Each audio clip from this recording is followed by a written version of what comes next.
Is it you guys too? Dude, we're shank. Is it you guys too? Dude, we're shank. What's up, brother Rano? How you doing, man? Looks like you've been killing it out there fishing. Oh, excuse me.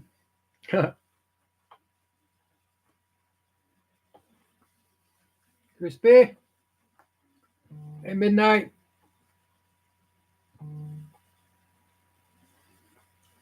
Oh.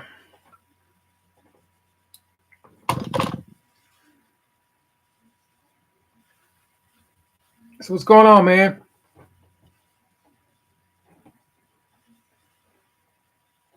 Appreciate it, brother. Appreciate it. Catching all them fish makes you tired, doesn't it? You back to working a regular schedule now?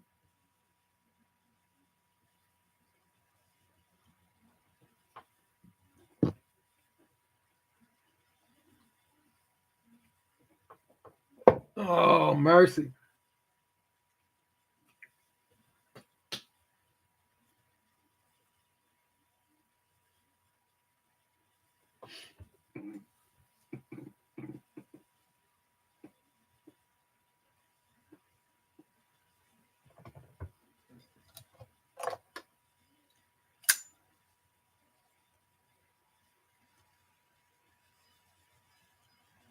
I haven't been carrying it all that much because it's not really a good shorts carry kind of knife.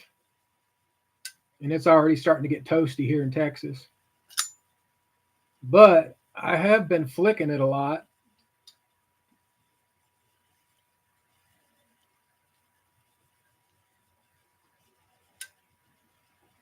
Yeah, I remember my road days, brother.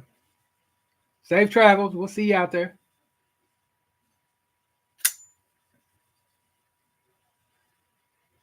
So this Megatherium was giving me fits on the reverse flick. But it's just one of those where I think you got to figure out where your sweet spot is. And on this one, it's really low.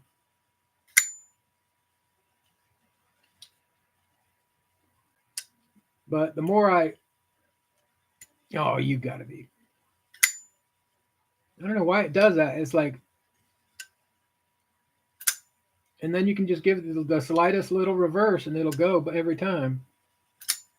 Like that. But it is breaking in.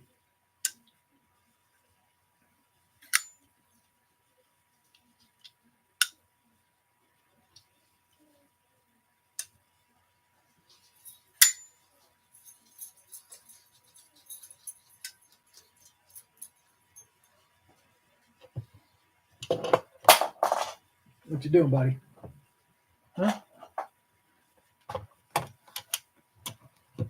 You want to come up and say hi? Come on. Come on. There you go. Say hi to everybody. Hey, what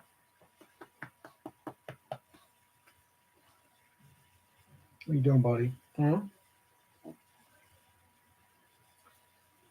He has to get his little FaceTime in every week, and then he goes over and do his corner and takes a snooze.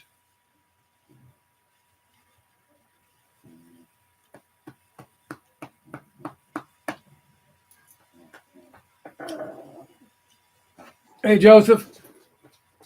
So I'm going to tell a little local story early. Kind of got my week off to a really bad start. So, my family's lived in this neighborhood for over 30 years. And for the most part, you know, it has been a pretty decent neighborhood. It's gone through its phases where there were a lot of rentals at one point, and the rentals, you know, brought in a little bit more crime than had been seen in previous years. But before the pandemic hit and during the pandemic, the the folks moving into the neighborhood had changed quite a bit, and it had started being a lot more young people, a lot of transplants from out of the state, and things like that. But for the most part, it had been positive, and the house values have been going through the roof. That all being said, there's still a lot of old folks, who still have places here in the neighborhood. And this is a very sad story about one of them. And he just got moved into a nursing home. And he lived down on the corner, probably about 8 houses down from me. And he lives right next to an area where there's a turnoff onto the street, but the street ends with a guardrail. But if you go around the guardrail and down, it takes you out onto the creek. And we walk our dogs up and down that creek all the time. If you go over the creek, there's a retention pond or a storm pond where water fills up, when we get real bad rain and everything. And but that's kind of what's out on the other side of the street from me. And about 2 weeks ago, they put that old man in a home. And the reason a lot of the neighbors knew this old boy is because he sold, hey, Palmer, he sold eggs and duck eggs, chicken eggs and duck eggs. And his yard was overgrown, but he's one of those guys that have been here. In fact, I think Mom said that he had it was his dad's place at one time. And Dad passed, and now he's being moved into a nursing home. Well, about 2 weeks ago, we all started seeing, they dropped what do they call it? A pod. Those big, things so you can load it up with all your stuff and then move it away.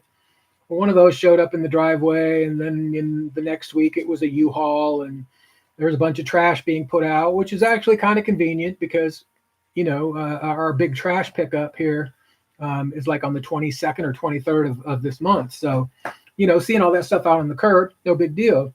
No one thought anything of it. Well, there's a guy who's about 5 houses down from me across the street, and he also has 2 pugs, kind of like I do, except he has a boy and a girl, Lily and Koa. And he's a tattoo artist. I think he's kind of famous. I'm not sure. But I know he doesn't have a studio right now. Most of the stuff he does, he goes to people and such. But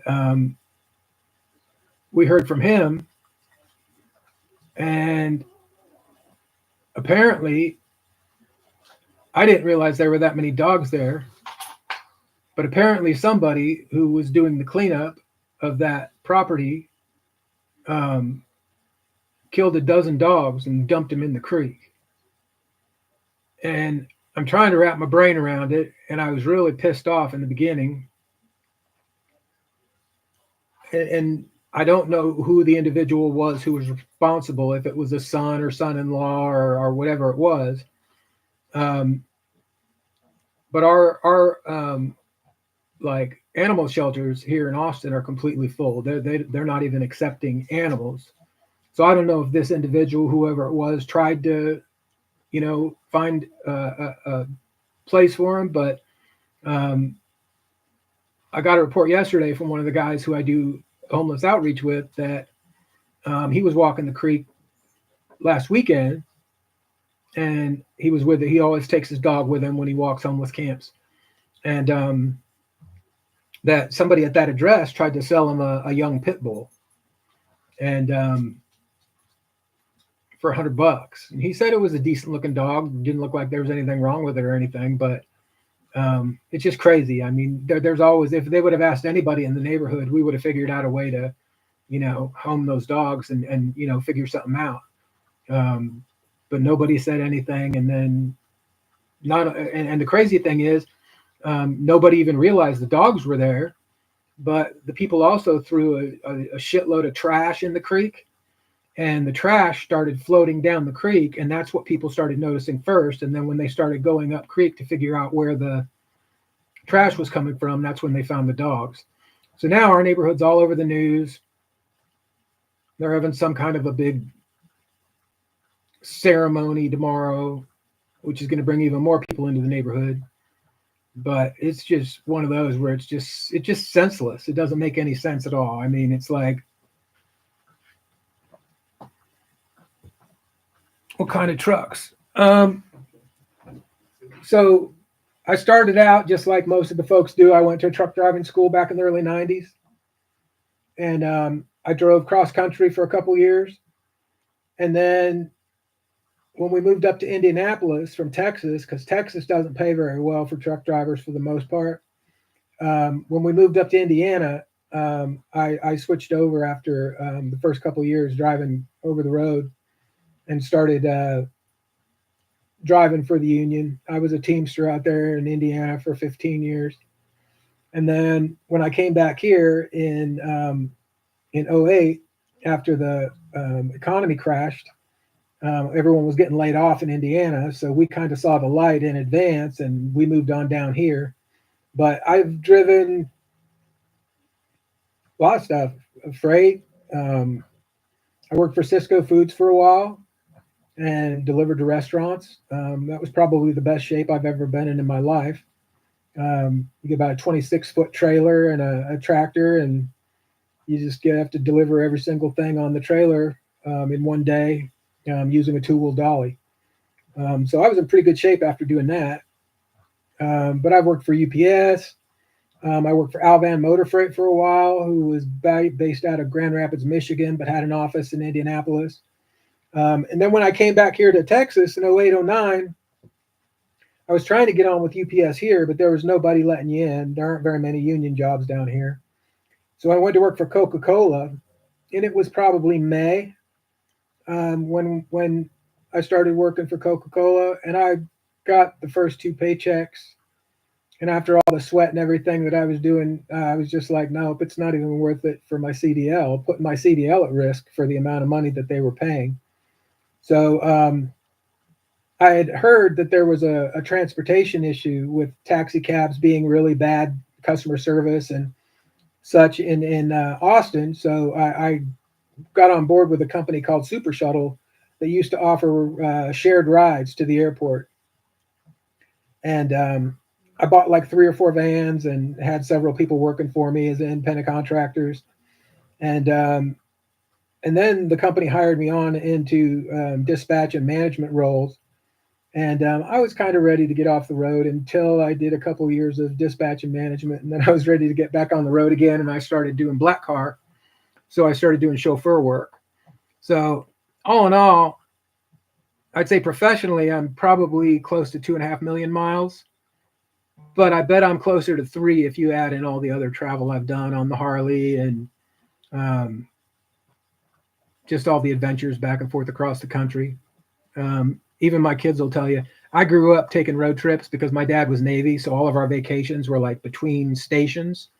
So I kind of did the same thing with my kids, and I'm glad I did. And then we did a bunch of road trips and made regular trips up to Colorado and Louisiana, Florida. So it's always been kind of the road. I kind of dig it. But I only did the over the road thing cross country for a couple of years. Although when I worked for Alvan for 4 or 5 years,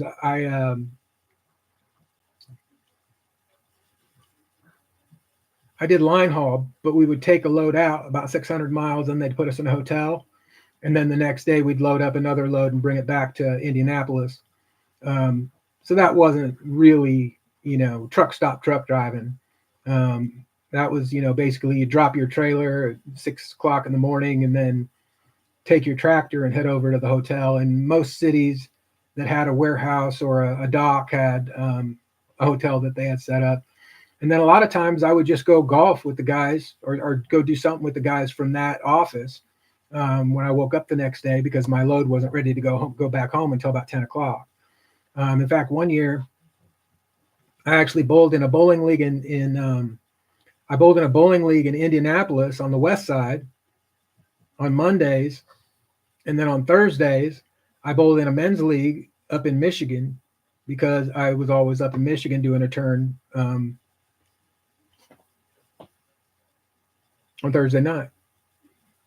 And I actually had somebody from the USBC, the United States Bowling Council, contact me and ask me whether or not I'd been hacked. because they thought they were like, "Hey, how are you bowling on leagues in 2 different states?" And I was like, "Nope, that's me. It's all good." Hey, Knife Nut, Bushcraft. Who else popped in here? Budgie Guy.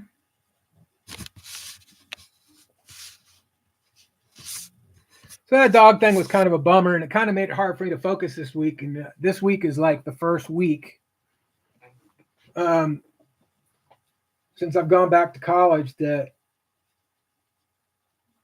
I just had such a hard time staying focused. And it's starting to get super technical on the cybersecurity side. And not being able to focus is not a good thing because this is like all new information. Up until now, it seems like the first year, it's all been kind of repeat stuff and refresher stuff, kind of right where I left off, after high school. 8 o'clock coffee here.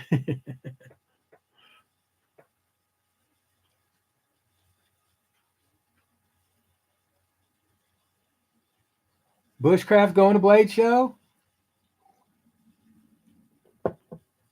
So Blade Show Texas was my first show, and it was a little overwhelming for me. But I think the next one I'll be able to enjoy a little bit more now. Now that I kind of know what it's all about. It was kind of fun. I think I mentioned this before. Like the last couple of hours of the day on the last day, if you walk through where a lot of the makers are, the local guys, man, that last day, the last couple hours, if you go over on the where all the big guys are at, Microtech and, Case and all those guys, I mean, they're starting to mark stuff down. But you go over on the other side and they just start trying to sell harder. So if you don't like the hard sell, man, just stay away from the little guy. I'll tell you, I get it. I mean, I know what they're trying to do. They're trying to move their stuff, but I want to drive a semi just so I can say I drove one. There are, I think the best bet to do that, if you want to just kind of do an adventure thing, there are places now that are pretty small. It used to be the only places you could go to school or like were state funded, and at like community colleges and stuff, they had a lot of programs. But now I'm starting to notice there's a lot of these, at least here in Texas, there's a lot of these little outfits, that have 2 or 3 old tractors and 4 or 5 trailers, and most of their pre-work before they get out on the road is done out on like big dirt parking lots. I don't know. Maybe you talk to one of those folks, because I know they'll rent. Like if I want to go take my CDL test and I don't have my own truck, they'll rent me a truck and a trailer so I can go take the test down at the Bureau of Motor Vehicles. So I don't see any reason why they wouldn't let you give it a whirl out there on the dirt track. I mean, uh-oh. I heard something fall. I think last night was Knives Fast number 1, Butter Knife one number 150, and this one's 119.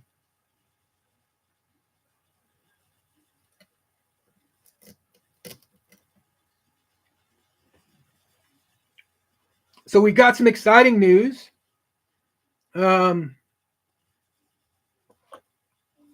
The king of the Dolikas,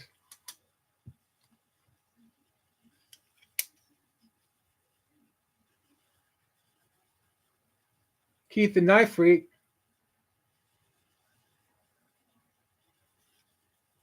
has gotten to my position on the books, and I got 3 videos, probably around noon, of my custom fixie Mr. Keith has been working on for me. And then I got a picture this evening. It's before I took the dogs out on their walk. and he's got the handles all viced up, and I'm excited, man. I'm super excited. I got some crazy stuff going on right now.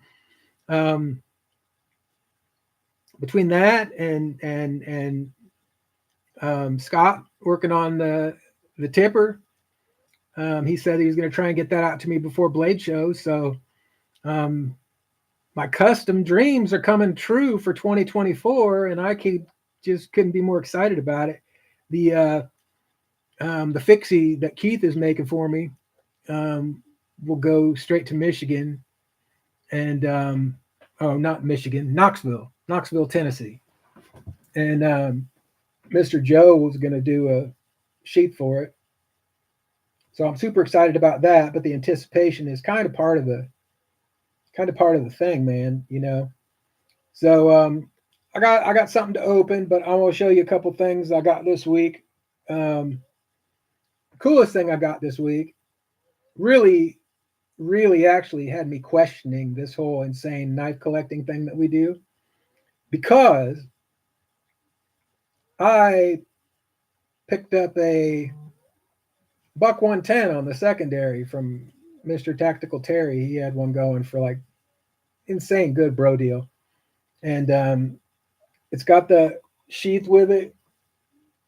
Not that I would, I don't like the belt carry, but this is a 2023 buck 110, and the cool thing is he put the thumb studs on it.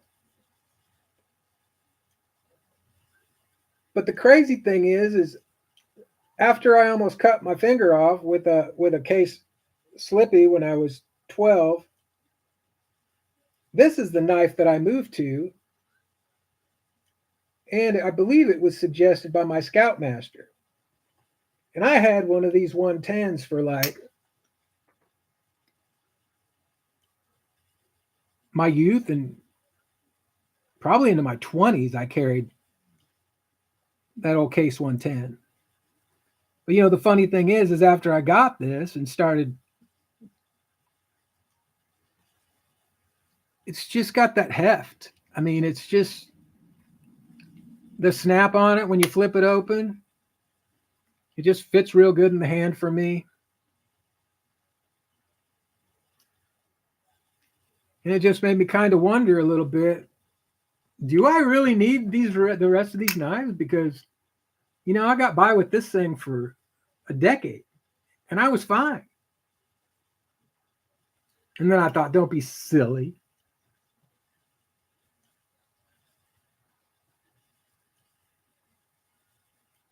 I have to keep collecting my Barlows. You have butter knife number 97.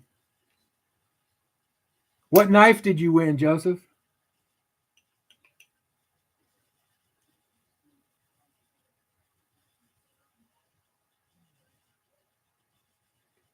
Would you win, Rocky? What's going on, brother?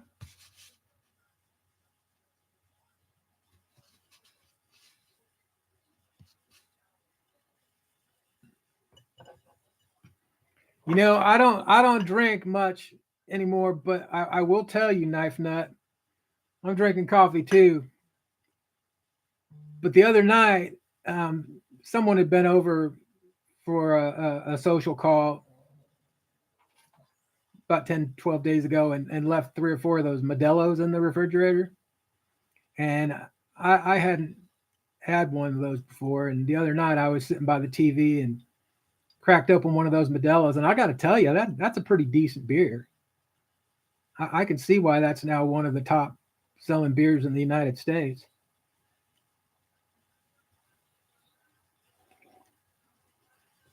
It's got to watch the market, man. This is a 23 with the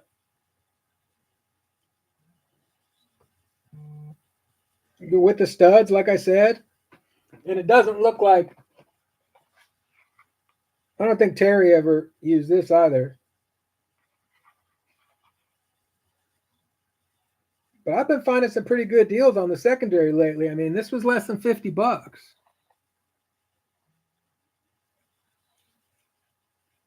I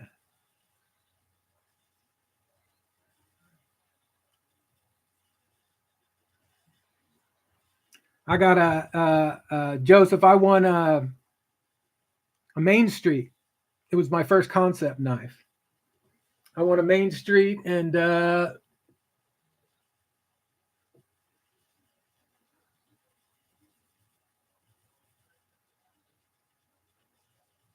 which one is this? This is the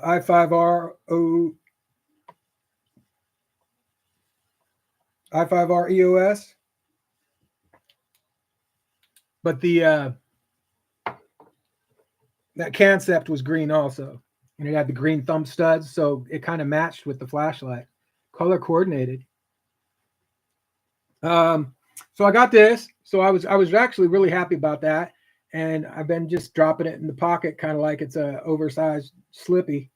But that's the way I always carried it when I was younger. So, but I have been carrying that around quite a bit. Digging that. What else? Oh yeah. So they had a sale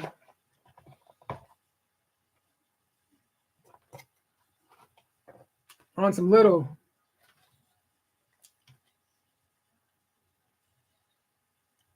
what are they called? American Buffalo knife and tool.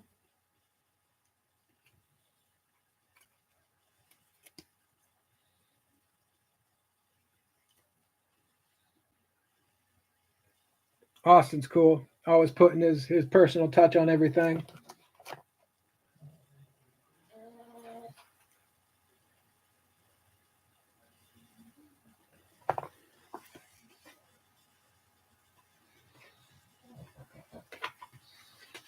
And I'm not sure who's got the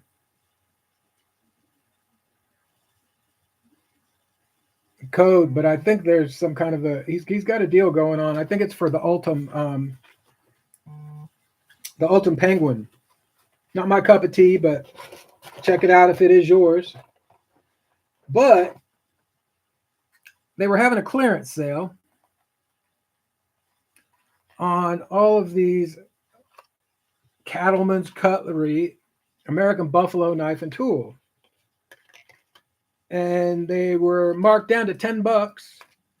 And then I had a bunch of those bonus bucks that you get from, there you go, Lefty 10. Usually works everywhere. I wasn't really expecting much, but by the time it was all said and done, I got these for $7.25 a piece shipped. And as I mentioned a little bit earlier, doing the outreach with the homeless and everything, these are perfect little giveaway knives. And, it's funny because even when you're being generous, there's a fine line behind being kind and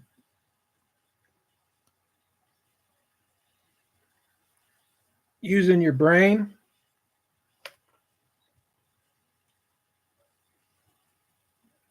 So I go and shop at some flea markets, and I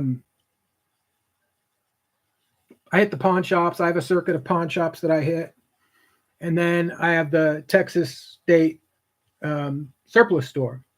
So I was buying a bunch of little case knives from the surplus store, and I was handing them out to the guys, when I was out talking to them and, doing whatever, checking in on them, making sure they're all doing all right, seeing if they need anything. I was handing these knives out. But the funny thing is, when I was handing out stuff that had case written on it, when I started doing my rounds to all of the pawn shops on my usual, there's like 6 that I hit, I started finding all of the pocket knives that I was giving to the guys in the homeless camps in the pawn shops. So they were taking them in and selling them for 10, 15, 20 bucks. So taking a $7.25 pocket knife and making sure that, these guys have the tools if they're, if they're short and don't have a tool, You know, I'd like to make sure everybody has something, you know, especially these people that are out of doors. But at the same time, I'm not an idiot. I'm not going to keep buying case knives and letting you guys freaking take them to the pawn shop just so I can buy them back for myself. That just seems freaking stupid. So this is the other. I got 2 of each style. Dang, that one don't want to come out. So I got 2 of the 2 blades.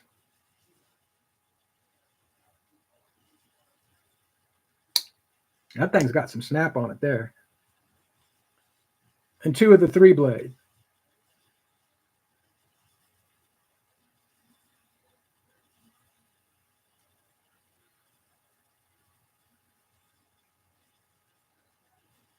And they're not terribly sharp, but I'll hit them on the strop before I turn them loose. But anyway, I ended up with 4 of these things. And I think delivered to the front door was $29. So for my purposes, that's perfect. I mean, it really is perfect. So I've got something that I can hand out. And, you know, so most of the stuff I've been seeing at the surplus store lately has been a lot of multi-blades. Most of the stuff I pick up from the surplus store, I try and get single blades. I got a few lockbacks and a few non-Barlow single blades. But for the most part, that's what I look for when I go in there. That 50% mark is about what they're selling them for, you know, 50% of retail. So for personal use, I think there's a lot of good knives in there.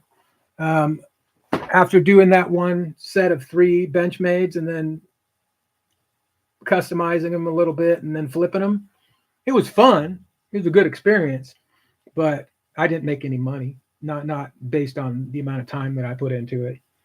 So, but one of the things I was going to do is wanted to show you guys a little bit of the prep that I do. So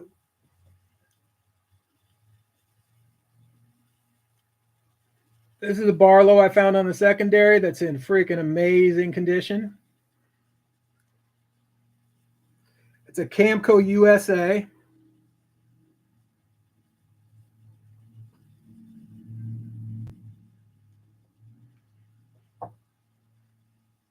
And then here's the one I'm going to be working on. So you can see that there's a big difference. This one's got some rust on it. It's been well loved. You can tell it's been sharpened a few times. We'll get that cleaned up after we do the rest of this stuff. But one of the things I just wanted to show you guys, I'm going to put this in rust remover for a couple days.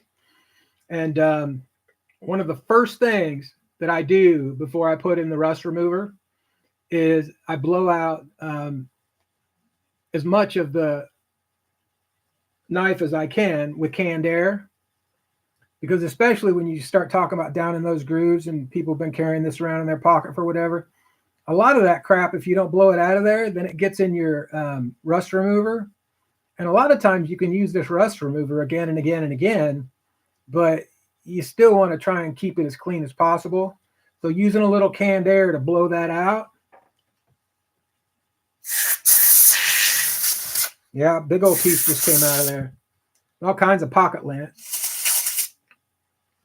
And then usually what I'll do is I'll close it halfway to the half stop, and then I'll hit it from the front, and then again from the back. And then usually that'll get everything out of there that's loose anyway. And then I use this stuff here.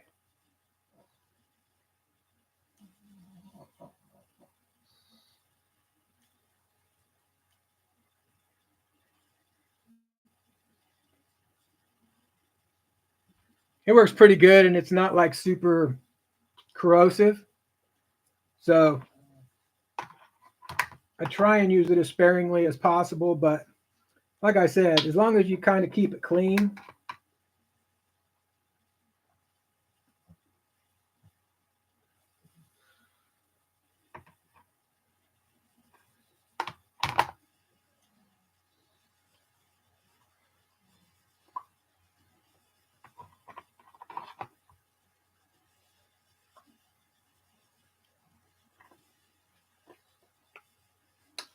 So I just put about a quarter of the bottle in there.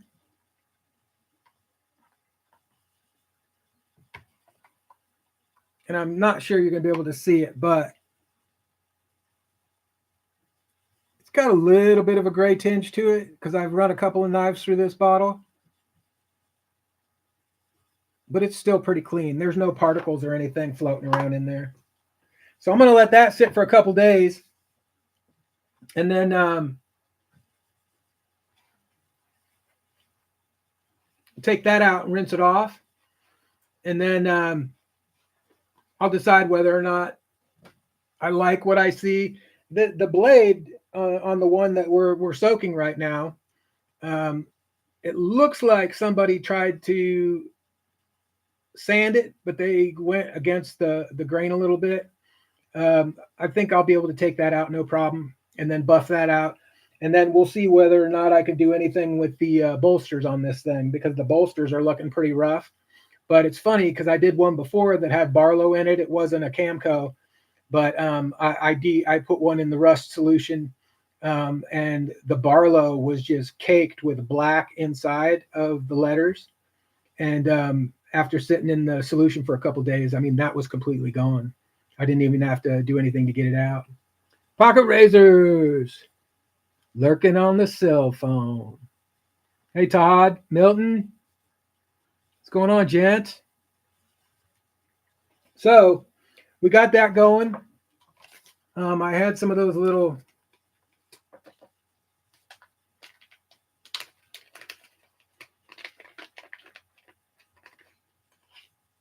cleaners available, but I didn't really need them on this one.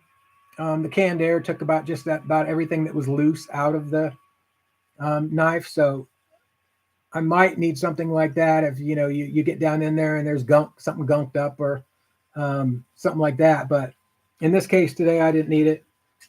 So we'll let that thing soak out. But I am going to put the where'd that go? Down here. I'm going to put the lid on this thing because I have a bad habit of knocking stuff off the table and then having to clean up the mess I make from knocking stuff off the table. What we got going on?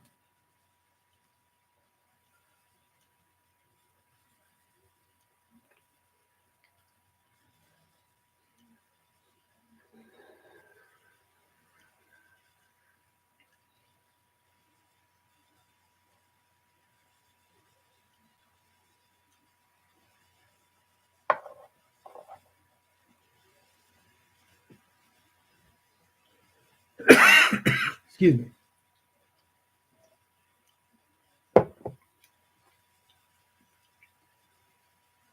So I haven't purchased my flight yet. I got everything else set up for my Vegas trip in July.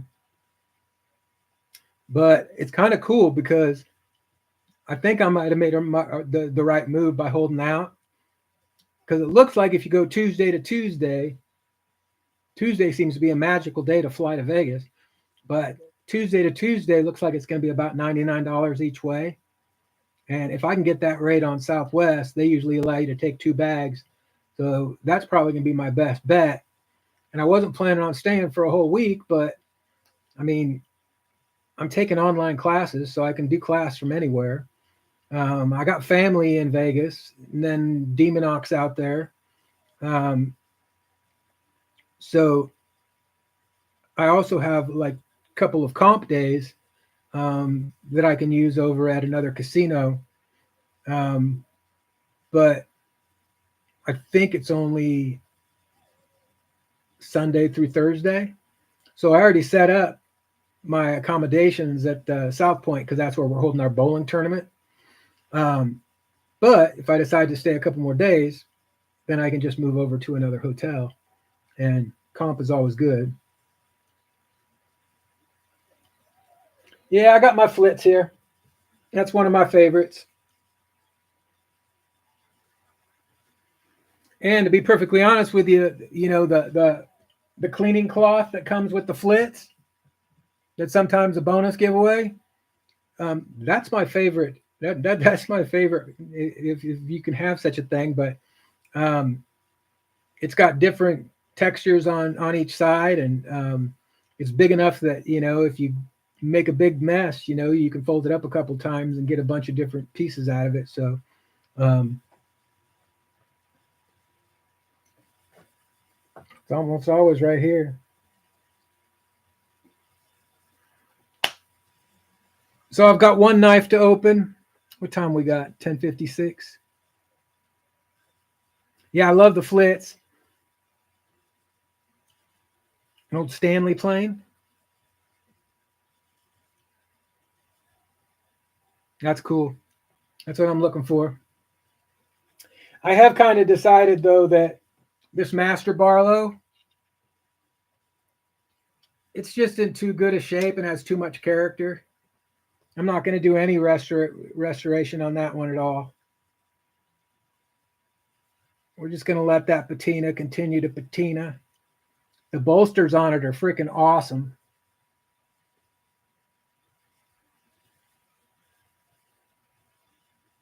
And the only thing it really needs is a new edge. That's probably my favorite catch here lately. Off the secondary.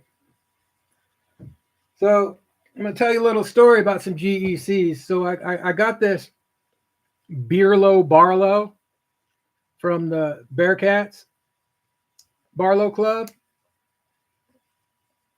And it was my first GEC, number 66.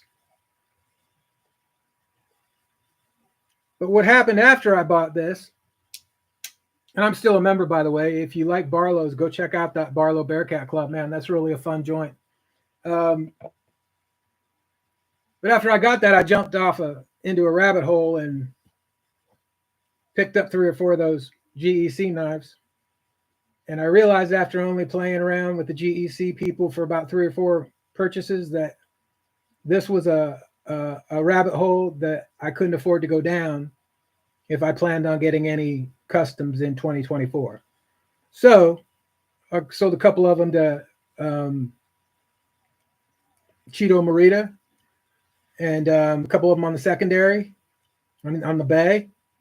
And the only one that I kept was the Beerlow Barlow, because, in fact, they've done another Club Barlow since then, and I did not get on that one just because I didn't have the funds at the time. But in their Discord, found a little deal on a little deal. So we're going to open that up. We have our amazingly obnoxious package opener made by Keith the Knife Freak. Hey, hey. And that thing is sharp. Let me tell you. I haven't even had to strop this one yet. All right.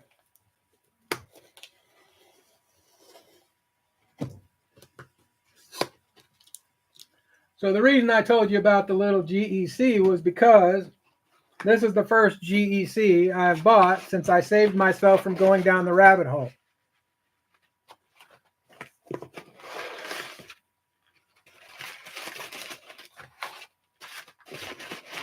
Good packing job.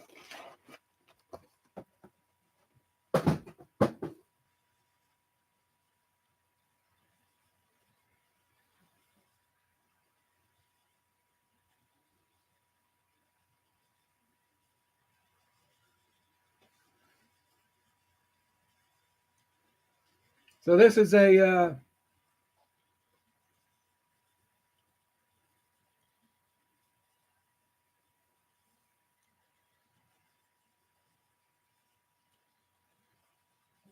number 14.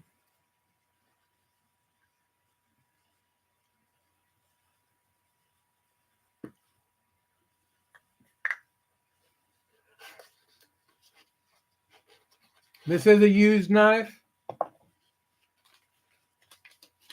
I love that wax paper.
It's got a good little snap to it. It's saw cut bone.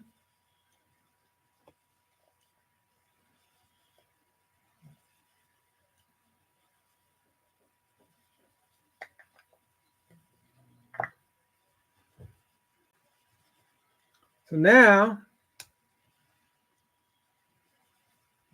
I might have to ship this up to Knoxville as well.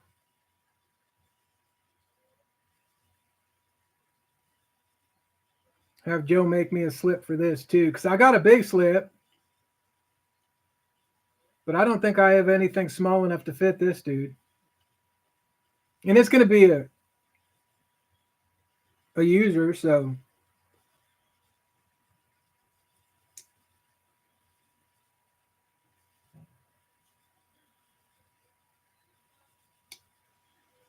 I like that.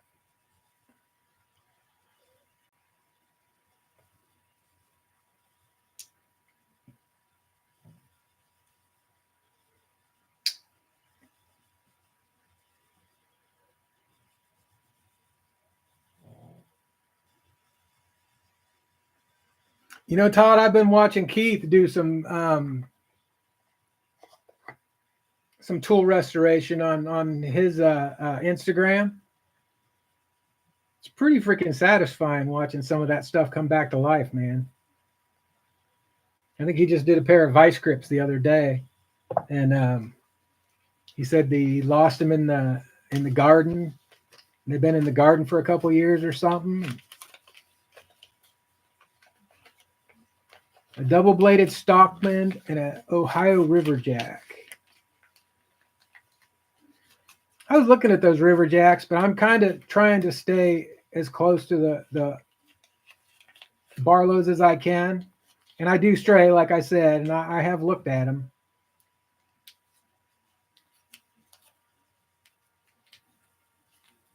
You know, the crazy thing is, though, for as many knives as I actually handle, I've gotten two of those Rosecraft slip joints, Rosecraft blade slip joints.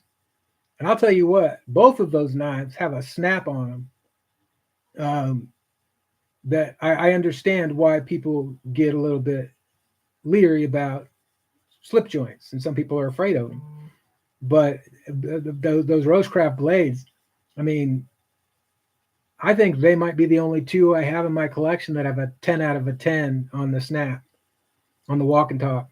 I mean, that thing is just, whoosh. I mean, that I can only imagine.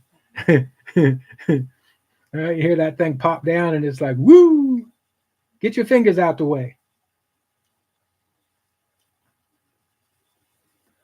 Let me check here.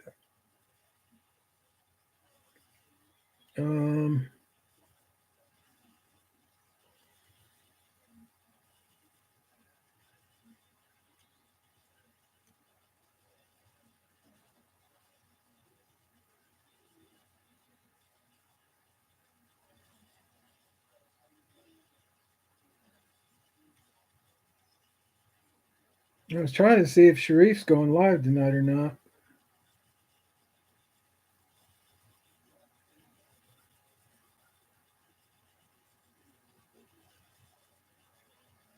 Someone else has been doing a late live on Tuesday too. Who the heck was that?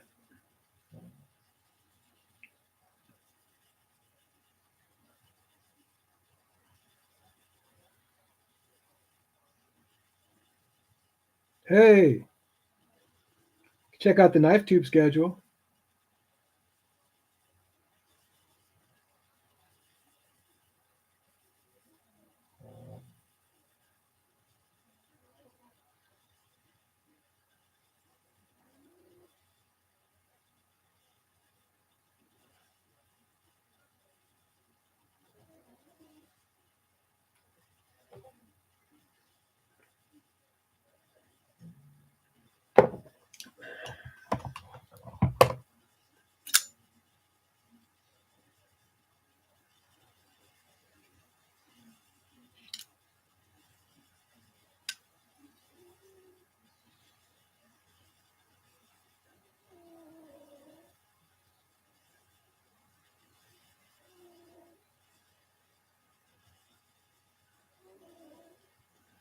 Work knife balance.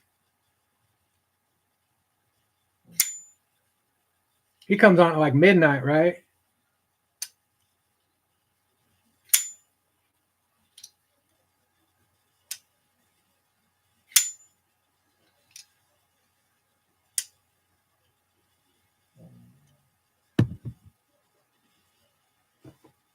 So I've started doing these cybersecurity classes, and one of the assignments this week was to watch like I don't know, it was like five or six sections of a pretty long series of a video, and then in between the sections there's questions you have to answer and stuff. And I started really doubting myself and whether or not this was a smart move, because it almost was like I didn't even understand the language that this guy was talking in. And I was like, am I supposed to have known way more than I know now before I started this class? Because it just seemed like I was lost.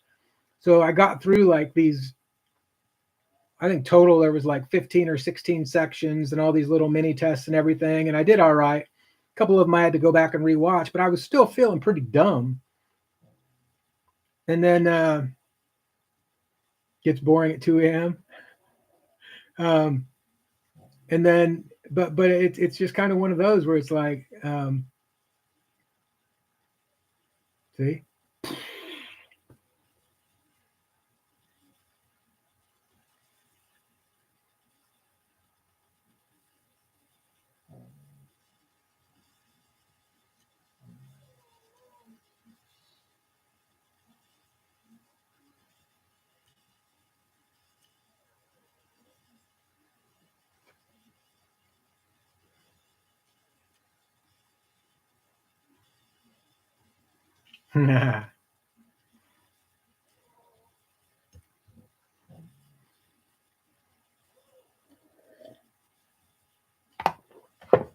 well, having my shed is cool, but this year,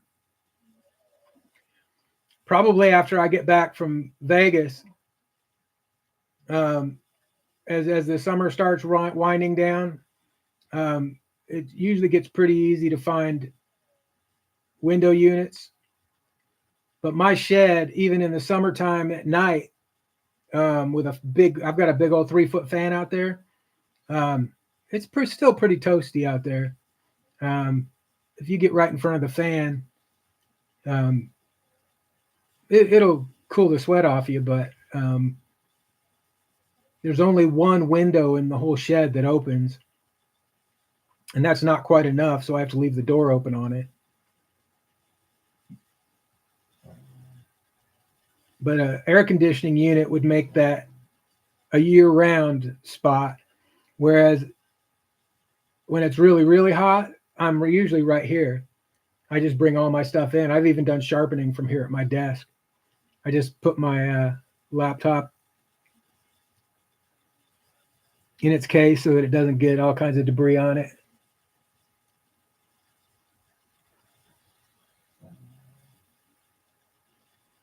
Yeah, I've got that. That's what I was talking about. I got one of those Beaver Creek Barlows.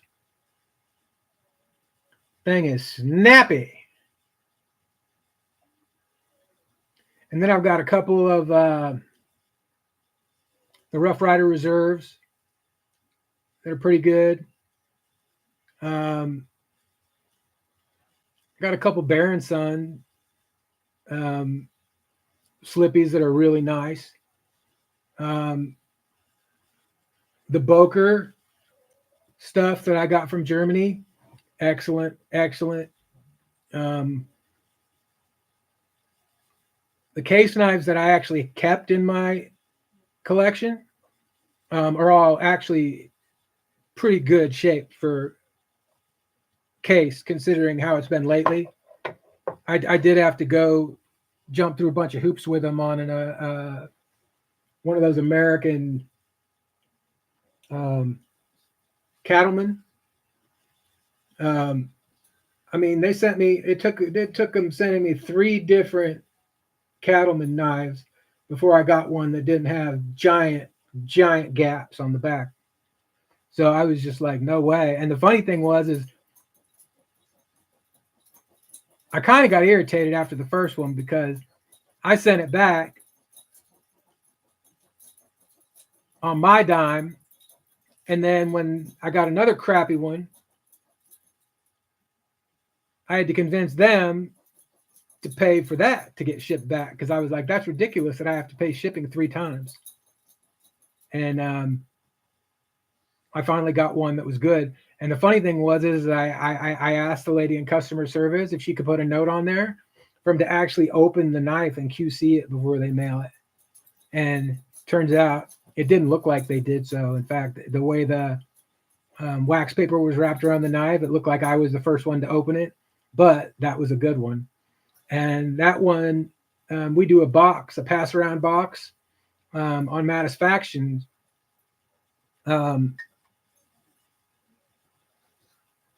Discord, we have a pass around box, and the last time that box came through here, I ended up putting that American Stockman there, in there, and I think it ended up going to Winchester, and he said he gave it to his pops.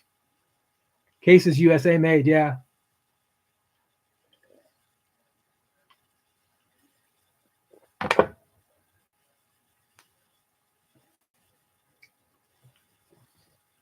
Yeah, I'm not a big fan of those HOAs, Palmer.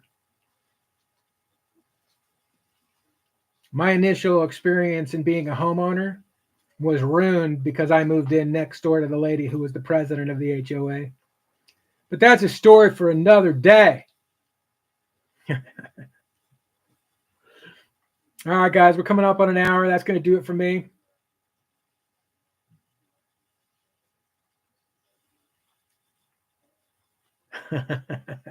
Heck yeah.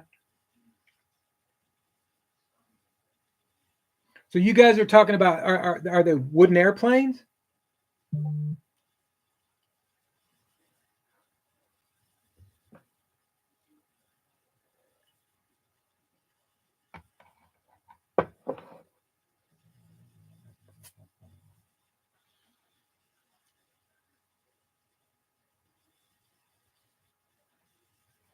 All right, guys. I appreciate you stopping by. Next week we'll see what kind of progress we made on this little Casco knife, Camco knife. It's going to take quite a bit to bring it back to this level, but we'll see what we can do.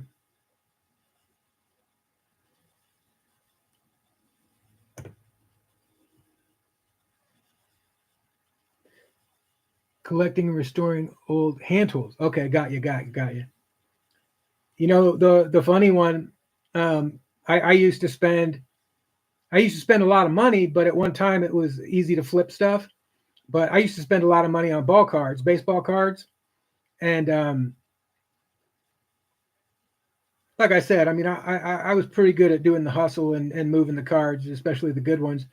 But I hadn't messed with it in like 10 years, and I've started recently watching these guys on the YouTube busting open these freaking amazingly crazy. I mean, $3,000-$4,000 box of cards. It's got like 6 or 8 cards in it.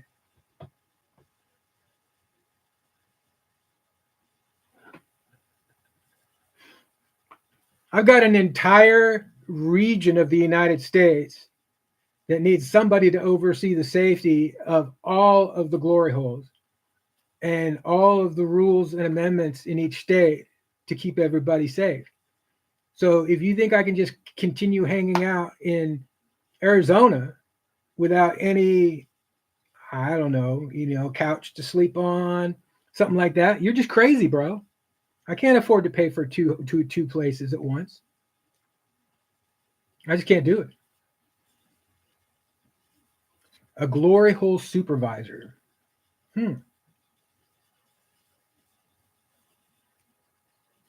Here's a deep thought, Maddie.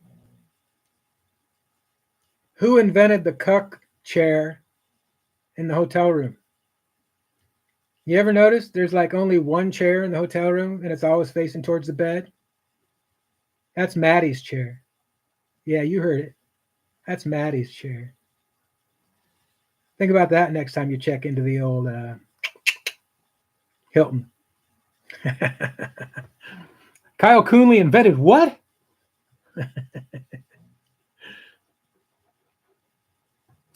I'm working on something special for Marty for his birthday, so stay tuned. It'll be fun.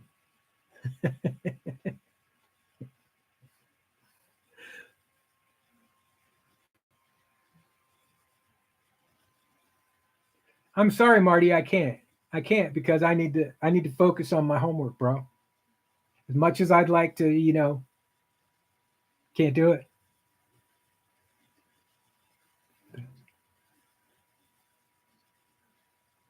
Oh yeah. Here's my thing. I got knives from all over the place. So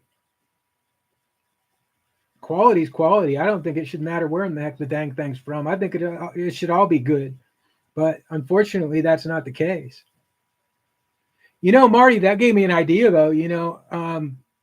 That'd be a good part-time gig for Gary since he can't get around so much. I mean, you don't have to move all that much when you're a GHS. So hit up Gary, see if he might be interested in putting his resume in, since he doesn't want to do any of that. Use his skills to create stuff for people like he's supposed to be. I don't know if I'd want to be hanging out near a glory hole with a cannibal, though.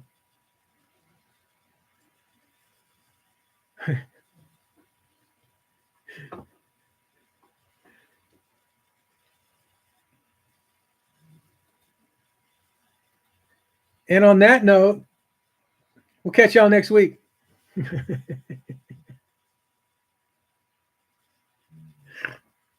Yeah, that was a snort.